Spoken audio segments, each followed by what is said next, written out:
ഇതേപോലെ നല്ല ശാന്തതയും നല്ല സമാധാനമുള്ള ദിവസം ആണെങ്കിൽ എന്നെ അടിപൊളിയായിരിക്കും അല്ലേ?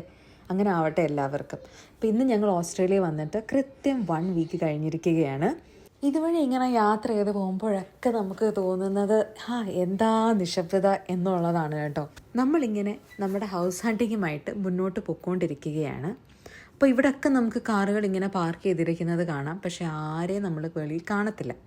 ഇപ്പം നല്ല വെയിലായതുകൊണ്ട് തന്നെ ഫോട്ടോ സ്റ്റേബിളിൻ്റെ 55 SPF ആണ് മുഖത്ത് വാരി തേച്ചിരിക്കുന്നത്. ഇനിയും ആസ് യൂഷ്വൽ ആൾക്കാർ ഇത്രയും ഉള്ളതൊന്നും നമുക്കൊരു അത്ഭുതമല്ല. ഇത് വളരെ യൂസ്ഡായി കഴിഞ്ഞിരിക്കുന്ന ഒരു കാഴ്ചയാണ്. ഇതിലെ ഒരു രസം എന്ന് വെച്ച് കഴിഞ്ഞാൽ നമ്മൾ ഈ കാണുന്നവരെ തന്നെ പല സ്ഥലങ്ങളിൽ വെച്ച് കാണും. അങ്ങനെ പരിചയപ്പെട്ട ഒരു ഫാമിലിയാണ് ഇവർ കേട്ടോ. ഇവരും ഇന്ത്യയിൽ തന്നെ ഉള്ളവരാണ്. അങ്ങനെ അതൊക്കെ കഴിഞ്ഞ് ഞങ്ങൾ നേരെ തിരിച്ച് വീട്ടിലേക്ക് പോകാം എന്ന് പറഞ്ഞിരിക്കുമ്പോഴാണ് ഒരു വിളി വരുന്നത്. ഫയർ വർക്സിന് വരുന്നില്ലേടാ എന്നും ചോദിച്ചു. അത് കേട്ട പാതി കേൾക്കാത്ത പാതി നമ്മൾ നേരെ വിട്ടു ആ ഒരു ഏരിയയിലോട്ട്.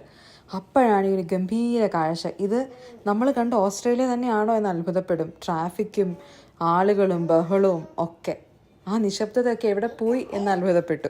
അടുത്ത ടാർഗറ്റ് സുരക്ഷിതമായ ഒരു പാർക്കിംഗ് ലോട്ട് കണ്ടുപിടിക്കുക എന്നുള്ളതാണ്. എന്നാതെ ഇവിടെ പാർക്ക് ചെയ്തേക്കാം എന്നും പറഞ്ഞു നിന്ന ആളുടെ മനസ്സ് വേഗം മാറി ആരും സഞ്ചരിക്കാത്ത വഴിയിലൂടെയൊക്കെ സഞ്ചരിച്ച് അവസാനം ഒരു അടിപൊളി പാർക്കിംഗ് ലോട്ടിൽ എത്തിച്ചേർന്നു. ഇനിയും ഫൈൻ അടിക്കാൻ പാടില്ലല്ലോ.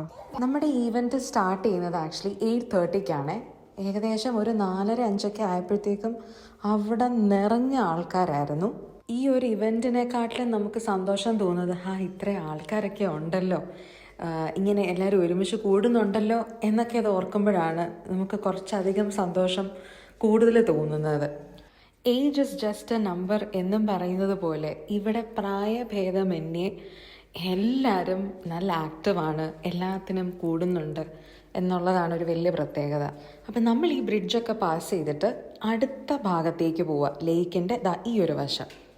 ഇതേപോലെ കുറച്ചധികം റൈഡ്സും പിന്നെ കുറേ ഫുഡ് സ്റ്റോൾസും ഒക്കെ ഉണ്ട് ആ ഒരു ഭാഗത്ത്.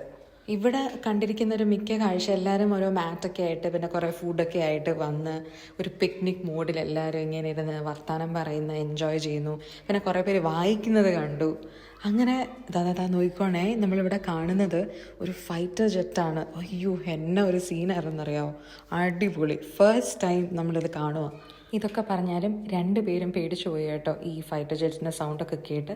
അങ്ങനെ 8:30 ആയപ്പോൾ നമ്മുടെ ഫയർ വർക്സ് ഒക്കെ സ്റ്റാർട്ട് ചെയ്ത് കുറേ ഫ്രണ്ട്സിനെയൊക്കെ പരിചയപ്പെട്ട് അടിപൊളിയായിട്ട് പോയി.